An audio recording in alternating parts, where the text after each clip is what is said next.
begitu saya masuk di sana tuh ada receptionnya. Ya. Reception itu saya belum nyampe ke sana, tahu-tahu dari pintu dalam ada seorang laki-laki keluar. Dia langsung nanya, "Kamu Arifin ya?" "Iya Pak, saya Arifin." "Oh ya udah, oke." Terus dia manggil orang lain, "Soleh, kamu."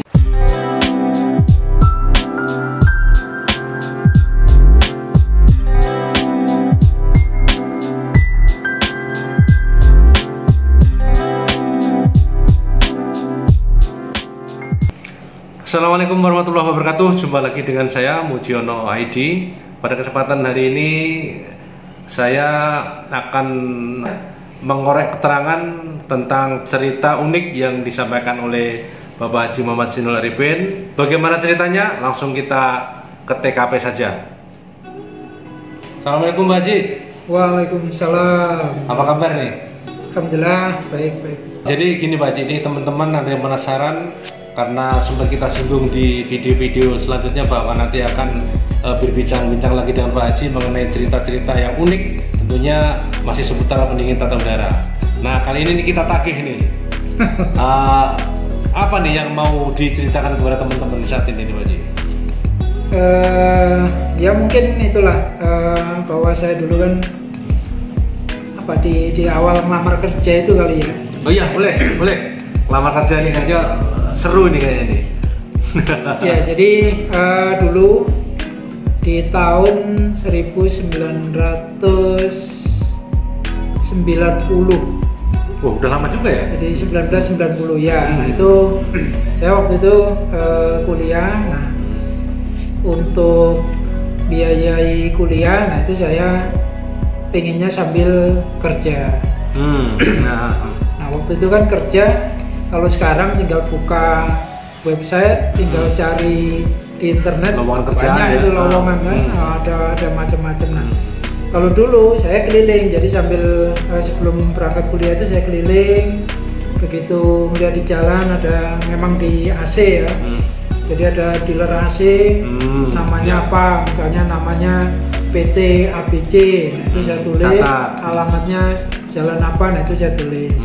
Nanti lewat lagi ketemu lagi gitu. Nah itu seperti itu. Nanti begitu besoknya sampai rumah, saya bikin surat lamaran kerja, saya kirim by post ke alamat yang sudah saya catat tadi. Ya. Nah itu saya dulu nyari kerja seperti itu. Nah suatu saat saya dapat panggilan nih dari sebuah perusahaan dealer AC ya. Dealer AC namanya PD Cahaya Teknik. Waktu itu saya dapat surat panggilan, saya datang ke sana. Nah begitu saya masuk ke tokonya itu di daerah Jalan Manyar Kertowarjo di Surabaya. Saya datang, begitu masuk ke ruang display AC, ke ruang pamer itu. Begitu saya masuk di sana tuh ada receptionnya. Reception itu saya belum nyampe ke sana, tahu-tahu dari pintu dalam ada seorang laki-laki keluar. Dia langsung nanya, "Kamu Arifin ya?" "Iya Pak, saya Arifin." "Oh ya udah, oke." Terus dia manggil orang lain, "Soleh, kamu sini." Itu suruh pulang aja gitu. Tadinya saya kira begitu, usir aja itu. Karena saya masih bingung gitu kok langsung gitu loh. Jadi belum sempat ngapa-ngapain. Nah, begitu panggil. Nah ini Soleh, tolong anterin Arifin ini ke tempat itu. Di satu tempat dia nyebut, saya lupa waktu itu apa namanya. Kemudian bapak yang tadi bilang ke saya, "Arifin, kamu ikut si Soleh ini, jadi di sana ada AC yang bermasalah. Jadi ini kamu kan ngelamar sebagai teknisi, ya Pak. Nah ini kamu datang ke sana untuk kamu selesaikan itu masalahnya. Jadi itu sebagai tes kamu untuk masuk ke sini, ya untuk kerja di sini."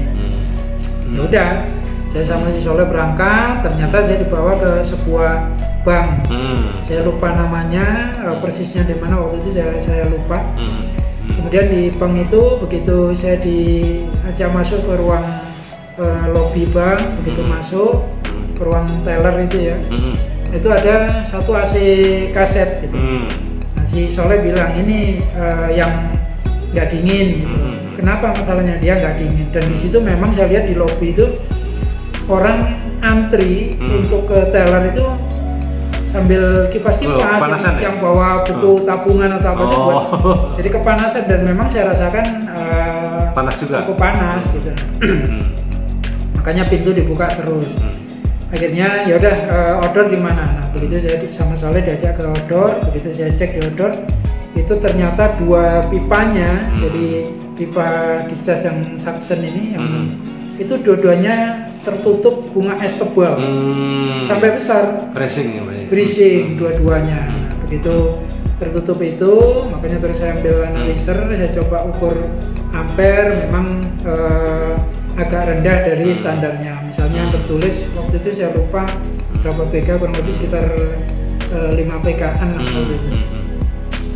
Saya ukur ampernya di bawah standar. Kemudian saya ukur tekanan, saat itu saya ukur kurang lebih sekitar 25 sampai 30 PSI. Ingat saya antara itu. Nah, begitu saya cek itu, saya lihat bunga es. Nah, kemudian saya tanya si Soleh, ini yang sudah kamu lakukan apa saja dalam dengan AC ini, dan ini sejak kapan? Oh, itu AC itu masalah dari 1,5 bulan yang lalu. Selama 1,5 bulan yang lalu sampai hari ini itu kita sudah melakukan 6 kali cuci. Jadi mereka juga berpikir bahwa ini kotor, gitu. Masih ada kotoran yang nggak apa namanya nggak tuntas ya, belum bersih ya. Jadi dicuci tapi tidak ada perubahan. Terus kita sudah pernah tambahin freon, sudah berulang kali tambahin, tetap aja tidak dingin. Itu yang dilakukan ya. Sudah, jadi saya ambil kesimpulan ini sudah dicuci dan sama dia ditambahin freon terus. Asumsi saya ini adalah kebanyakan freon. Makanya yang saya lakukan, saya buang freonnya. Jadi saat itu memang kita buang. Waktu itu belum ada pelajaran tentang lingkungan hidup. Jadi kita nggak tahu bahwa itu adalah gas yang merusak ozon. Tapi karena belum ada, ya udah kita buang. Saya buang, ditegur sama si Soleh. Kok mana kamu buang? Iya, ini kebanyakan freon. Dan kan tekanannya rendah gitu. Ya udah, nggak apa-apa, ini itu aja dulu, nanti saya tanggung jawab. Jadi ini coba saya lakukan dulu, nanti kita lihat hasilnya. Nah, si Soleh ini kayaknya ya nggak percaya gitu kan. Tapi ya sudah, ini kan tes saya sebagai diterima atau tidaknya di kerja di sana kan gitu.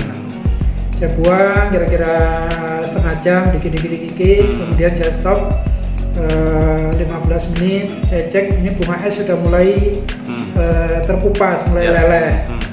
Nah, itu saya lakukan pengurangan lagi sampai saya pastikan bunga esnya ini sudah hilang semua, tapi tetap dingin dan berembun pipanya. Alasan tekniknya Pak Cimbangperan gimana Pak sih? Yaitu kalau saat itu yang saya pahami bahwa freon ini berbanding lurus dengan temperatur. Jadi kalau dingin itu pasti tekanannya juga rendah. Tapi kalau tidak dingin ya atau panas ya dia semakin tinggi. Itu nanti ada hal yang bisa kita buktikan secara sederhana. Jadi pikiran saya saat itu seperti itu. Ini tekanannya rendah karena terjadi freezing, karena ada gumpalan es, makanya tekanannya seakan-akan rendah terus. Jadi saya buang, kemudian setelah bunga esnya hilang semuanya dan saya pastikan bahwa ini pipa tetap dingin dan berembun tapi tidak ada bunga es, kemudian saya masuk ke ruang kopi.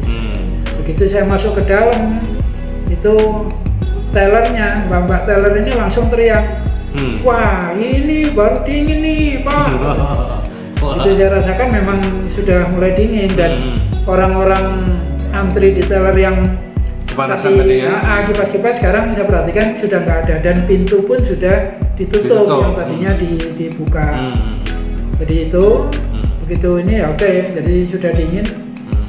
Bahkan remote gantung ya, dulu itu remote wire itu, nah itu bahkan settingannya sudah mulai dinaikkan, yang tadinya mentok paling dingin, nah sekarang sudah mulai dinaikkan. Jadi mereka sudah mulai kedinginan. Kedinginan. Gitu. Nah, itu ya udah begitu saya tungguin lagi selama 1 jam, saya pastikan bahwa pipa sudah nggak freezing lagi dan kondisinya embunnya itu masih ada, jadi tetap dingin. Udah begitu 1 jam saya laporan lagi, oke, saya bikin service reportnya bahwa ini sudah kita lakukan ini, mereka tanda tangan, udah saya balik ke kantor sama Soleh. Begitu sampai kantor, si bos langsung, saya diajak langsung ke ruangannya bos, kemudian ditanya si Soleh, gimana Soleh, sudah dingin? Ya Pak, sudah. Betul udah dingin. Arifin, ya Pak, sudah dingin. Nah terus itu saat itu memang bos saya ini telepon, pakai telepon kantor. Jadi telepon kantor ke bank, kemungkinan ke bank itu. Karena saya tunjukkan service reportnya, kalau hasil pengecekannya, nah itu begitu udah ada tanda tangan, nah itu dicek. Begitu dia telepon, udah oke, ya udah, wah ini berarti benar ini udah dingin. Ya Pak, sudah dingin. Oke, kamu saya terima kerja di tempat saya. jadi langsung diterima. Jadi itu ternyata sebuah tes. Jadi tes untuk itu ya. Alhamdulillah akhirnya ya diterima kerja di PD Jaya Teknik. Kemudian satu hal lagi yang membuat saya terkejut, setelah itu oke diterima. Nah saya ditanya, kamu bisa nyetir? Iya Pak, bisa. Punya SIM? Iya Pak. SIM A? Iya. Saya punya SIM A. Bahkan waktu itu SIM saya itu SIM bukan SIM A, SIM B1 ya? Rebues B1 berarti? Iya. Jadi waktu itu yang sebetulnya bisa untuk nyetir truk itu waktu itu. Jadi saat itu saya punya SIM B1. Cuman B1 bukan B1 umum ya, tapi SIM B1. Jadi di atasnya SIM A. Untuk kelas kendaraannya itu saya punya SIM itu. Ya Pak, saya punya. Yaudah oke, kalau gitu kamu boleh pulang bawa mobil carry pickup ini. Jadi saya dikasih pegangan mobil pickup punya perusahaan. Jadi itu baru hari pertama masuk. Jadi begitu saya pulang kerja, saya bawa motor lah. Terus motor saya gimana? Udah masukin aja. Gitu. Besok nanti kamu atur aja gimana caranya bawa kamu atau apa untuk ambil motor. Jadi begitu saya pulang, orang tua saya kaget. Bapak ibu saya, kamu mobil siapa? Kamu udah diterima kerja udah. Terus kok dimasukin ke rumah? Jadi di rumah itu kan ada carport gitu, saya masukin. Jadi mereka kaget, kok bawa mobil siapa? Itu mobil kantor. Kamu dibawain mobil? Iya. Kamu baru kerja hari ini? Iya. Tapi udah dibawain mobil? Iya. Ya itu aduh, yang bikin wah ada. Ya syukur banget lah. Jadi mobil itu yang ada tulisannya semua merek AC itu ada tulisannya. Jadi buat saya itu ya apa? Bangga. Iya, gitu. Jadi dulu saya itu di keluarga belum pernah punya mobil untuk orang tua saya ya, cuman untuk di kakek saya memang punya gitu. Jadi saya sering pakai mobil itu mobil kakek saya, cuman di rumah enggak. Jadi sekarang akhirnya ya punya mobil sendiri, mobil kantor. Iya. Artinya bisa kita tarik kesimpulan bahwa memang sebuah usaha itu pasti tidak akan membohongi. Gimana caranya nih? Sebuah usaha itu tidak akan membohongi hasilnya. Jadi usahanya luar biasa, hasilnya juga akan insya Allah luar biasa. Usahanya biasa-biasa saja, hasilnya juga akan biasa-biasa saja. Jadi kira-kira begitu ya, Nah tadi saya tertarik dengan yang Pak Haji sebutkan tadi, bagaimana bisa dibuktikan secara teknis mengenai freezing tadi. Oh iya, jadi sebetulnya yaitu tadi, jadi bahwa tekanan refrigeran itu berbanding lurus dengan temperatur. Jadi semua refrigeran itu istilah gampangnya itu punya temperatur masing-masing. Jadi sekarang contohnya misalnya kita pakai tabung freon R22.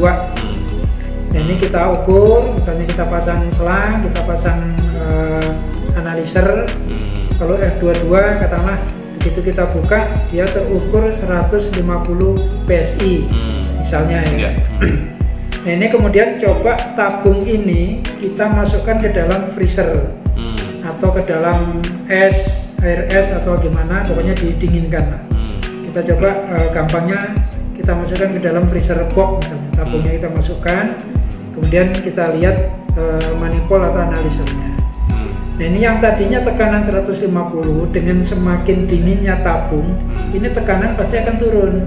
140, 130, 120, bahkan mungkin 100 atau bahkan kurang dari 100 tergantung seberapa dingin tabung itu tadi. Nah ini artinya bahwa yaitu tadi, jadi tekanan dengan temperatur ini berbanding lurus. Kalau tekanannya naik, temperaturnya juga naik, atau sebaliknya temperaturnya naik, tekanan pasti ikut naik. Padahal itu tekanan yang tadi 150 menjadi 100 anggap aja, itu bukan berarti freelnya dibuang kan? Nah, kita hanya masukkan dan tabungnya tetap dalam kondisi tertutup atau terbuka kerannya tapi tidak bocor. Jadi itu bukan turunnya, itu bukan karena terbuang tapi karena perubahan temperatur yang ada di tabung refrigeran atau temperatur yang dialami oleh refrigerannya. Nah, ini sebuah bukti. Sebaliknya kalau misalnya kita panaskan, tapi janganlah, karena nanti bisa kalau tekanannya ya lebih dari kemampuan tekanan tabungnya, daya tahan tabungnya, nah itu bahaya. Itu artinya kalau dipanaskan pun dia pasti tekanannya juga akan naik. Itu contoh bukti cara membuktikan secara sederhana. Ada pesan yang akan disampaikan untuk pemirsa Pak Haji?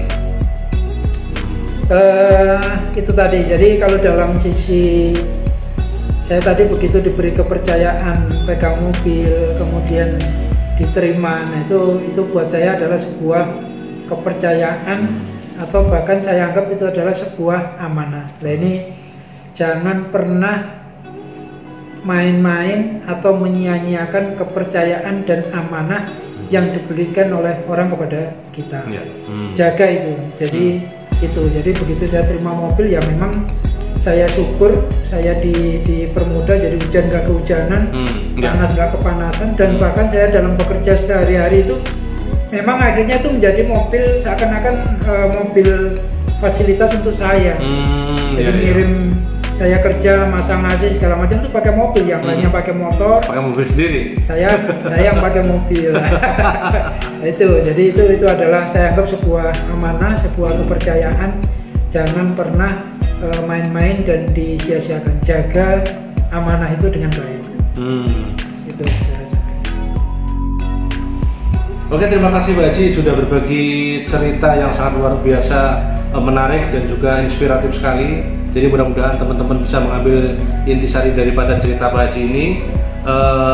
Dan buat teman-teman yang suka akan cerita hari ini, mohon untuk komen, kemudian share dan subscribe. Jadi bagi teman-teman yang pengen melihat aktivitas Pak Haji, silahkan tunggu video-video saya berikutnya yang tentunya masih akan kita angkat lagi mengenai pengalaman-pengalaman yang lainnya. Terima kasih. Assalamualaikum warahmatullahi wabarakatuh.